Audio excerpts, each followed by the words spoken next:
오늘 우리에게 주신 하나님 말씀은 시편 78편입니다. 15절에서 22절입니다. 광야에서 반석을 쪼개시고 매우 깊은 곳에서 나오는 물처럼 흡족하게 마시게 하셨으며 또 바위에서 시내를 내사 물이 강같이 흐르게 하셨으나 그들은 계속해서 하나님께 범죄하여 메마른 땅에서 지존자를 배반하였도다. 그들이 그들의 탐욕대로 음식을 구하여 그들의 심중에 하나님을 시험하였으며 그뿐 아니라 하나님을 대적하여 말하기를 하나님이 광야에서 식탁을 베푸실 수 있으랴. 보라, 그가 반석을 쳐서 물을 내시니 시내가 넘쳤으나 그가 능히 떡도 주시며 자기 백성을 위하여 고기도 예비하시랴 하였도다. 그러므로 여호와께서 듣고 노하셨으며 야곱에게 불같이 노하셨고 또한 이스라엘에게 진노가 불타올랐으니 이는 하나님을 믿지 아니하며 그의 구원을 의지하지 아니한 때문이로다. 아멘.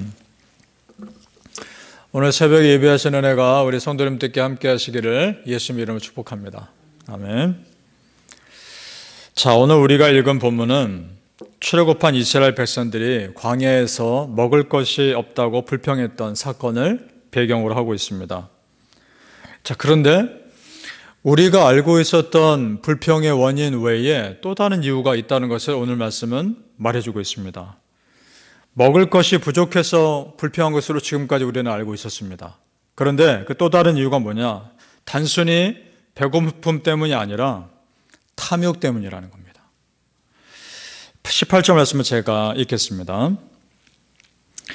그들이 그들의 탐욕대로 음식을 구하여 그들의 심중에 하나님을 시험하였으며. 아멘. 히브리어 원문 그대로를 직역하면 이렇게 됩니다. 그들의 욕망을 위하여, 이런 뜻이 됩니다. 그러니까 배고픈 이유보다 더 큰 것은 계속해서 무엇인가를 채우고자 하는 욕심 때문에 계속해서 하나님께 요구한다는 겁니다. 단순히 배고픔 때문만이 아니라 이 말씀이 정확한 것이 그들의 배고픔이 채워진 이후에도 어떻습니까? 광야에서 계속해서 불평하게 되죠. 욕심 때문이라는 겁니다. 그러니까 그들의 캐릭터 자체가 감사가 없고 습관적인 불평의 삶이 계속 이어지고 있다는 것을 말씀합니다. 이것은 하나님의 인내를 시험하는 겁니다. 정확히 마귀의 속성입니다. 예수님이 광야에서 시험하실 때 마귀에게 이렇게 말씀하시죠. 마태복음 4장 7절입니다. 예수께서 이르시되 또 기록되었으되 주 너의 하나님을 시험하지 말라. 아멘.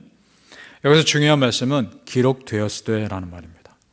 자, 무슨 말씀이냐?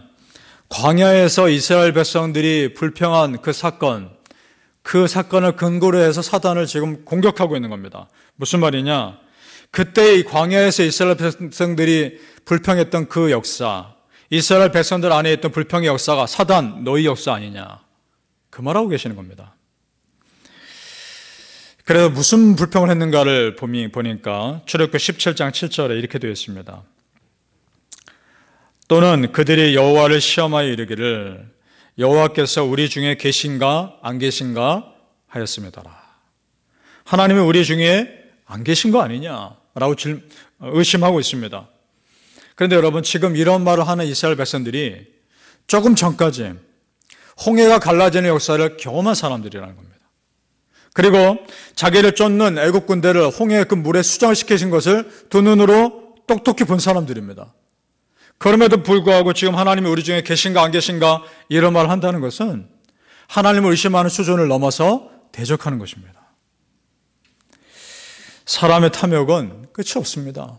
마치 밑 빠진 독에 물 붓는 것과 똑같습니다. 부어도 만족할 줄 모르고 감사가 없는 겁니다. 오히려 지금까지 베풀어 주신 하나님의 은혜를 까마득하게 잊고 불평합니다. 19절을 보시죠. 19절 말씀. 그뿐 아니라 하나님을 대적하여 말하기를 하나님이 광야에서 식탁을 베푸실 수 있으랴. 음식을 주실 수 있겠는가? 이런 말입니다. 다시 말씀드리지만 지금 이런 불평을 하고 있는 이스라엘 백성들은 이보다 더한 기적을 이미 경험한 사람들입니다. 그리고 지금 그들 앞에서 구름기둥과 불기둥을 하나님이 인도하고 계십니다. 지금 앞에서. 그럼에도 당장의 필요가 채워지지 않자 불평합니다. 이 모습은 마치 믿음의 사람 다윗과 너무나 다르다는 거죠. 다윗이 시편 23편 5절에서 이렇게 고백합니다. 잘 들어보십시오. 주께서 내 원수의 목전에서 내게 상을 차려주시고 기름을 내 머리에 부으셨으니 내 잔이 넘치나이다. 아멘. 자, 보십시오. 한쪽에서는 상을 차려주지 않는다고 불평하고 있고, 한쪽에서는 원수의 목전에서라도 상을 차려주실 것을 믿고 믿음으로 미리 선포하고 있습니다. 다르지 않습니까? 우리 성도님들, 어떤 사람이 되기를 원하십니까? 바라기는 다윗 같은 믿음의 사람 되시길 축복합니다. 오늘 시편 78편 끝부분에 보면 하나님이 어떤 사람을 택하시는지를 잘 보여줍니다.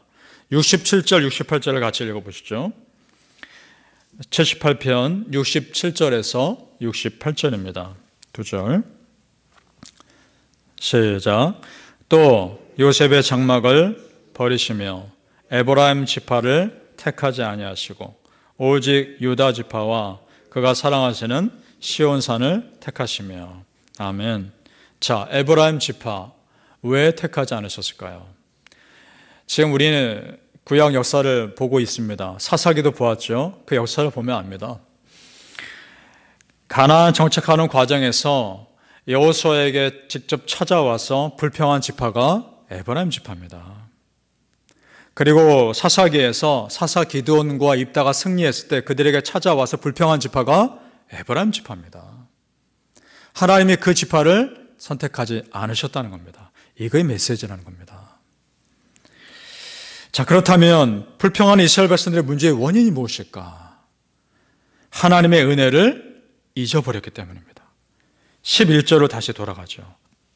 11절에 이렇게 되어 있습니다. 제가 읽겠습니다.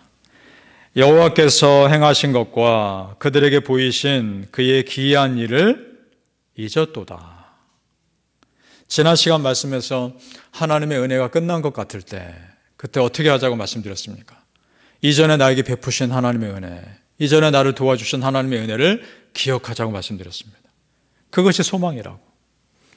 우리 성도님들, 하나님의 은혜를 기억하는 사람이 또 다른 은혜를 소망할 수 있습니다. 그런 사람이 지금의 자리에서 감사할 수 있는 겁니다. 사랑하는 성도님들, 여기까지 인도하신 하나님의 은혜 결코 잊지 마시고 항상 감사의 자리에 서시기를 예수님의 이름으로 축복합니다. 아멘. 우리 성도님들, 하나님께서 여러분의 삶을 정말 책임져 주시기를 정말 원하십니까? 그렇다면 하나님을 향한 마음이 한결같으셔야 됩니다. 무슨 말이냐? 내가 아무리 부족해도, 아니 하나님은 그 사람이 아무리 부족해도 그래도 믿음의 말을 하고 그래도 감사의 말을 하는 사람 쓰십니다. 아무리 부족해도. 하나님이 나에게 잘해주시건 못해주시건 상관없이. 그래서 70절과 71절을 또 넘어가서 보시기 바랍니다. 70절에서 71절입니다. 우리 조금 전에 그 앞에서는 에브라임 지파를 선택하지 않으셨죠? 이번엔 반대입니다. 70절에서 71절 시작. 또 그의 종 다윗을 택하시되 양의 우리에서 취하시며 젖 양을 지키는 중에서 그들을 이끌어내사 그의 백성인 야곱 그의 소유인 이스라엘을 기르게 하셨더니. 아멘. 목자였을 때부터 그 다윗을 눈여겨보신 하나님이 목자에서 그를 끌어내셔서 이스라엘 다스리는 전체 목자, 왕으로 세우셨다는 겁니다. 왜 그랬었을까? 다윗의 순수함 때문입니다. 하나님은 마음의 중심을 보시는 겁니다. 그런 사람 쓰십니다. 우리가 첫 그 순수했던 마음 간직하는 것이 참 쉽지 않습니다. 살다 보면 부족한 것도 있고 내 뜻대로 되지 않는 것도 많아서 우리 마음이 욕심과 탐욕으로 물들어지는 것이 때문입니다. 그래서 우리가 말씀을 가까이 하고 기도를 쉬지 않고 기도할 이유가 바로 이것입니다. 무슨 말이냐? 말씀과 기도가 내 마음을 오염시키지 않는 영적인 필터인 겁니다. 믿습니까? 그 말씀과 기도로 세상의 욕심을 걸러서 나를 순수하게 유지하게 하는 것이 말씀과 기도라는 겁니다. 성도님들 부디 그러시기를 바랍니다. 그 사람이 정말 진실한 말씀의 사람이고 그 사람이 정말 신실한 기도의 사람이면 불평하지 않습니다. 그런 사람은. 그래도 감사하려고 노력하는 사람입니다. 마태복음 7장 15절에 보면 이런 말씀이 있습니다. 거짓 선지자들을 삼가라. 양의 옷을 입고 너에게 나아오나 속에는 노략자라는 일이라. 그러면서 나중에 그 다음에 밑에 나오는 말씀이 열매에 대한 말씀입니다. 그러니까 무슨 말이냐? 그 사람이, 그러니까 내가 진실한 사람인가, 그렇지 않은 사람인가를 알 수 있는 기준은 내 삶에 드러난 열매로 한다는 겁니다. 그래서 그 다음 마태복음 7장 18절에 20절에 이런 말씀이 있습니다. 좋은 나무가 나쁜 열매를 맺을 수 없고 못된 나무가 아름다운 열매를 맺을 수 없느니라. 이러므로 그들의 열매로 그들을 알리라. 아멘. 사랑하는 성도님들, 예수님 정말 사랑하고 진실하게 믿는 우리 성도님들의 삶에 정말 아름다운 믿음의 열매 맺으시기를 예수님 이름으로 축복합니다. 아멘. 기도하겠습니다. 할렐루야. 아버지 하나님, 은혜를 감사합니다. 그렇습니다. 하나님이 어떤 사람을 선택하시는가 오늘 또 말씀을 배웁니다. 정말 하나님 앞에서 그래도 감사하게 도와주시고 그래도 믿음의 말을 하게 하시고 그래도 평안의 말, 감사의 말을 할 수 있게 하여 주옵소서. 하나님, 열매로 안다라고 말씀하셨습니다.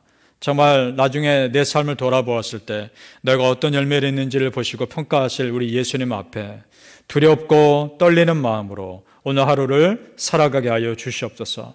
하나님은 다 알고 계십니다. 하나님은 정말 우리의 중심이 순수한지 그렇지 않은지를 다 아십니다. 하나님 앞에 말씀과 기도로 늘 걸러내서 세상 앞에 우리 마음이 오염되지 않게 하여 주옵시고 늘 순수한 그 마음 끝까지 유지할 수 있게 도와주시옵소서. 감사하며 예수님의 이름으로 기도합니다. 아멘.